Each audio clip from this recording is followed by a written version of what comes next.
जय श्री कृष्णा। राधे राधे दोस्तों।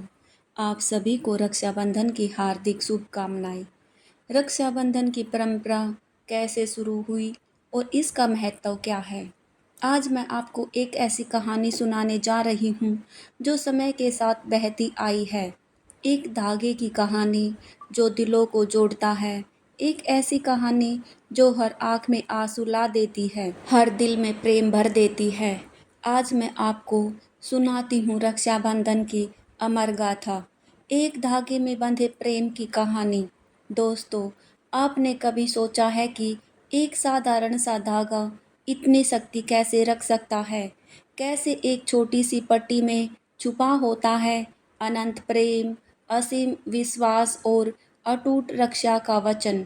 आज जब आप इस कहानी को सुनेंगे तो आपको पता चलेगा कि रक्षाबंधन केवल एक त्योहार नहीं है, यह एक भावना है, एक संस्कार है, एक जीवन मूल्य है जो हमारी संस्कृति की आत्मा में बसा है। नमस्कार प्यारे दोस्तों, आज हम एक नई कहानी और एक नया वीडियो लेकर आपकी सेवा में उपस्थित हुए हैं। आज की कथा अत्यंत ज्ञानवर्धक और प्रेरणादायक है। कथा शुरू करने से पहले आपसे एक विनम्र निवेदन है। शास्त्रों में कहा गया है कि अधूरी छोड़ी गई कथा दुख और पाप का कारण बनती है, इसलिए इसे अंत तक अवश्य सुने। और अगर आप हमारे चैनल धार्मिक टीनी पर नए हैं तो चैनल को सब्सक्राइब कर वीडियो को लाइक शेयर जरूर करें। तो आइए बिना किसी देरी के आरंभ करते हैं आज की प्रेरणादायक कथा। त्रेता युग, जब धर्म और अधर्म के बीच संतुलन की लड़ाई चल रही थी, पाताल लोक में राजा बलि का राज था। बलि एक महान दानवीर राजा था, लेकिन वह असुर कुल से था। उसकी दानवीरता और न्यायप्रियता की प्रशंसा तीनों लोकों में होती थी, लेकिन उसमें एक कमी थी, अहंकार। बलि ने अपनी शक्ति से स्वर्गलोक पर आक्रमण कर दिया और देवराज इंद्र को पराजित कर दिया। देवता परेशान हो गए और भगवान विष्णु के पास गए। भगवान विष्णु ने कहा, चिंता मत करो, बलि में अच्छाई है लेकिन अहंकार भी है, मैं उसे सही राह दिखाऊंगा। भगवान विष्णु वामन अवतार लेकर राजा बलि के पास गए। बलि यज्ञ कर रहा था। एक छोटे ब्राह्मण बालक वामन को देखकर बलि का हृदय प्रेम से भर गया। हे ब्राह्मण देव, आप क्या चाहते हैं? मांग लो जो भी चाहिए। वामन ने मुस्कुराते हुए कहा, राजन, मुझे केवल 3 पग भूमि चाहिए। बलि हंसते हुए बोला, बस इतना ही ले लो, पूरा राज्य? लेकिन वामन ने कहा, नहीं राजन, मुझे सिर्फ 3 पग भूमि चाहिए। जैसे ही बलि ने दान का संकल्प लिया, वामन का विराट रूप प्रकट हुआ। उन्होंने पहले पग में पूरी पृथ्वी नाप ली, दूसरे पग में पूरा आकाश नाप लिया। भगवान ने पूछा, राजन, तीसरा पग कहाँ रखूं? बलि समझ गया कि यह कोई साधारण ब्राह्मण नहीं है। उसने विनम्र पूर्वक कहा, प्रभु, तीसरा पग मेरे सिर पर रख दीजिए। भगवान विष्णु ने बलि के सिर पर पैर रखा और उसे पाताल लोक भेज दिया। लेकिन बलि की भक्ति और दानवीरता से प्रसन्न होकर उन्होंने कहा, राजन, तुम्हारी भक्ति से मैं प्रसन्न हूँ, मांग लो क्या चाहिए। बलि ने हाथ जोड़कर कहा, प्रभु, यदि आप प्रसन्न हैं तो मेरे साथ पाताल लोक में रहिए। भगवान विष्णु ने हाँ कह दी, लेकिन इससे माता लक्ष्मी बहुत दुखी हुई। उनके पति पाताल लोक चले गए थे और वैकुंठ सूना हो गया था। माता लक्ष्मी ने सोचा कि कैसे अपने पति को वापस लाया जाए। तब उन्हें एक उपाय सूझा। श्रावण पूर्णिमा के दिन माता लक्ष्मी एक गरीब ब्राह्मणी का रूप धारण करके पाताल लोक पहुंची। राजा बलि ने उनका स्वागत किया। लक्ष्मी जी ने कहा, राजन, मैं आपको राखी बांधना चाहती हूँ, आप मेरे भाई के समान हैं। बलि बहुत खुश हुआ। जब लक्ष्मी ने प्रेम से राखी बांधी तो बलि ने कहा, माता, आपने मुझे अपना भाई बनाया है, बताइए क्या चाहिए। तब माता लक्ष्मी ने अपना असली रूप प्रकट किया और कहा, राजन, मैं लक्ष्मी हूँ। आपने मेरे पति को अपने साथ पाताल लोक में रख लिया है। आप मेरे भाई हैं, कृपया मेरे पति को मुझे वापस दे दीजिए। राजा बलि की आंखों में आंसू आ गए। उन्होंने कहा, माता, आपने मुझे अपना भाई बनाया है। भाई का पहला कर्तव्य है अपनी बहन की रक्षा करना। आपके पति आपके हैं, मेरे नहीं। इस प्रकार माता लक्ष्मी ने राखी के बंधन से अपने पति को वापस पाया। राजा बलि ने सिखाया कि राखी का बंधन सबसे पवित्र होता है और भाई अपनी बहन के लिए सब कुछ त्याग कर सकता है। द्वापर युग, महाभारत काल, द्रौपदी की कहानी। हस्तिनापुर के राजसभा में शिशुपाल का वध हो चुका था। भगवान श्री कृष्ण के हाथ में सुदर्शन चक्र जब शिशुपाल का सिर काट कर वापस आया तो चक्र की धार से भगवान की उंगली में गहरा घाव हो गया। द्रौपदी यह देखकर तड़प उठी। वह तुरंत दौड़कर श्री कृष्ण के पास गई। उनकी उंगली से खून की धारा बह रही थी। द्रौपदी का मातृत्व जाग उठा। बिना कुछ सोचे समझे उन्होंने अपनी साड़ी का पल्लू फाड़ा और श्री कृष्ण की उंगली पर बांध दिया। वो कपड़ा द्रौपदी के प्रेम और चिंता से भरा हुआ था। श्री कृष्ण मुस्कुराए और बोले, सखी द्रौपदी, तुमने आज मेरे साथ जो किया है यह मैं कभी नहीं भूलूंगा। यह केवल कपड़े का टुकड़ा नहीं है, यह है तुम्हारे प्रेम का बंधन। मैं वचन देता हूँ कि जब भी तुम संकट में होगी मैं तुम्हारी रक्षा करूँगा। समय बीता। जब दुर्योधन की सभा में द्रौपदी का चीरहरण हो रहा था तब द्रौपदी ने पूरी सभा में किसी को नहीं बल्कि अपने सखा कृष्ण को पुकारा, हे कृष्णा, हे द्वारकाधीश, आपने वचन दिया था मैं आपकी शरण में हूँ। और तब हुआ वो चमत्कार जिसे देखकर पूरी सभा दंग रह गई। द्रौपदी की साड़ी बढ़ती ही चली गई। दुशासन तक थक गया लेकिन साड़ी खत्म नहीं हुई। श्री कृष्ण ने अपना वचन निभाया। उन्होंने दिखाया कि राखी का धागा केवल धागा नहीं बल्कि एक पवित्र वचन है, एक अटूट बंधन है। जब युद्ध के बाद द्रौपदी से मिले तो उन्होंने कहा, सखी, जो कपड़े का टुकड़ा तुमने मेरी उंगली पर बांधा था वही आज तुम्हारे सम्मान की रक्षा बनकर आया। राखी का यह बंधन केवल भाई बहन का नहीं बल्कि रक्षक कर्तिक्षा का भी होता है। सतयुग का आदिकाल, जब धरती पर देवता और असुरों के बीच भयंकर युद्ध छिड़ा हुआ था। आकाश में काले बादल गरज रहे थे, धरती कांप रही थी और स्वर्गलोक में चिंता की लहरें दौड़ रही थी।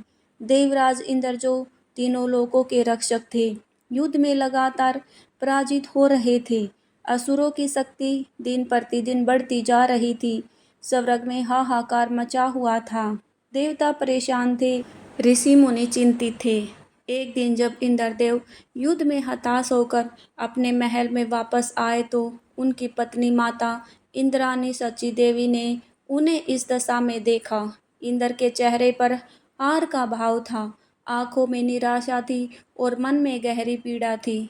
माता इंद्राणी का हृदय दुख से भर गया। वह जानती थी कि उनके पति केवल स्वर्ग के राजा नहीं बल्कि पूरे ब्रह्मांड के संतुलन के रक्षक हैं। उन्होंने अपने पति के पास जाकर कहा, हे देवराज, आप क्यों इतने दुखी हैं? क्या आप भूल गए हैं कि आप केवल मेरे पति नहीं बल्कि तीनों लोकों के स्वामी हैं? इंद्र ने गहरी सांस लेते हुए कहा, देवी, असुरों की शक्ति दिन प्रतिदिन बढ़ती जा रही है। मैं हर युद्ध में हार रहा हूँ। लगता है अब स्वर्गलोक का नाश निश्चित है। माता इंद्राणी ने मुस्कुराते हुए कहा, प्रिया, शक्ति केवल शास्त्रों में नहीं होती। सबसे बड़ी शक्ति होती है प्रेम की, विश्वास की और रक्षा के संकल्प की। कहते हुए माता इंद्राणी ने अपनी साड़ी से एक सुंदर धागा निकाला। वो धागा सुनहरे रंग का था जिसमें दिव्य तेज चमक रहा था। उन्होंने उस धागे को अपने हाथों से मंत्रों के साथ अभिमंत्रित किया। फिर उन्होंने अत्यंत प्रेम और श्रद्धा के साथ वह धागा इंद्र की कलाई पर बांधा। जैसे ही वह धागा इंद्र की कलाई को स्पर्श हुआ, पूरा स्वर्गलोक दिव्य प्रकाश से भर गया। माता इंद्राणी ने कहा, हे देवराज, यह केवल धागा नहीं है, यह है मेरे प्रेम का बंधन, मेरी श्रद्धा का प्रतीक और आपकी सुरक्षा का कवच। जब तक यह आपकी कलाई पर है कोई भी शक्ति आपको हरा नहीं सकती। इंद्र की आंखों में आंसू आ गए। वह समझ गए कि यह कोई साधारण धागा नहीं है, यह था प्रेम का बंधन, विश्वास का प्रतीक और शक्ति का स्रोत। अगले दिन जब इंद्र युद्ध में गए तो उनमें नई ऊर्जा थी, नया साहस था। उस धागे की शक्ति से उन्होंने असुरों को पराजित किया और स्वर्गलोक की रक्षा की। इस प्रकार सबसे पहले राखी माता इंद्राणी ने देवराज इंद्र को बांधी थी। यह था रक्षाबंधन की शुरुआत, प्रेम, विश्वास और रक्षा के संकल्प का पवित्र बंधन। सृष्टि के आदिकाल में जब रिश्तों की परिभाषा लिखी जा रही थी, सूर्यदेव की दो संतानें थीं, यमराज और यमुना। यमराज को सृष्टि के नियमों के अनुसार मृत्यु का देवता बनाया गया था, जबकि यमुना एक पवित्र नदी के रूप में धरती पर बह रही थी। समय बीतता गया, यमराज अपने कर्तव्यों में इतने व्यस्त हो गए कि वह अपनी बहन यमुना से मिलना ही भूल गए। यमुना का दिल रोज रोज अपने भाई की याद में तड़पता रहता था। वो सोचती थी, मेरे भाई यमराज सबकी जान लेने जाते हैं, लेकिन अपनी बहन से मिलने नहीं आते। क्या उन्होंने मुझे भुला दिया है? वर्षों बीत गए, यमुना का दुख बढ़ता ही गया। वो रोज अपने भाई के आने का इंतजार करती रहती, लेकिन यमराज नहीं आते थे। एक दिन जब यमुना का दुख असहनीय हो गया तो उन्होंने गंगा जी से कहा, हे गंगा बहन, मेरा भाई यमराज मुझसे मिलने नहीं आता। मैं उनकी बहन हूँ, लेकिन वो मुझे भूल गए हैं। क्या करूँ? कैसे अपने प्रेम का इजहार करूँ? गंगा जी ने समझाया, यमुना, तुम्हारे भाई यमराज को लगता है कि वह मृत्यु के देवता हैं, इसलिए हर जगह मृत्यु ले जाते हैं।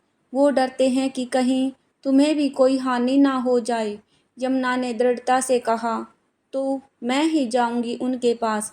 मैं उन्हें बताऊंगी कि भाई बहन का प्रेम मृत्यु से भी बड़ा होता है। श्रावण मास की पूर्णिमा का दिन था। यमुना सबसे पहले सुंदर रूप में यमलोक पहुंची।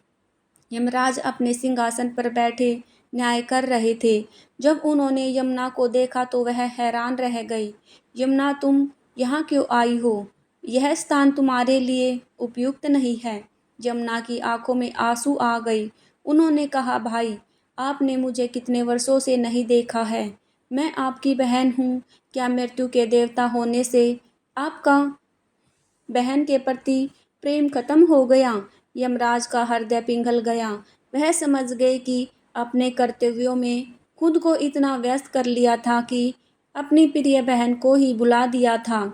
यमुना ने एक सुंदर रक्षा सूत्र निकाला जो उन्होंने अपने प्रेम से तैयार किया था। उसमें पवित्र जल के कण थे, फूलों की सुगंध थी और असीम प्रेम का भाव था।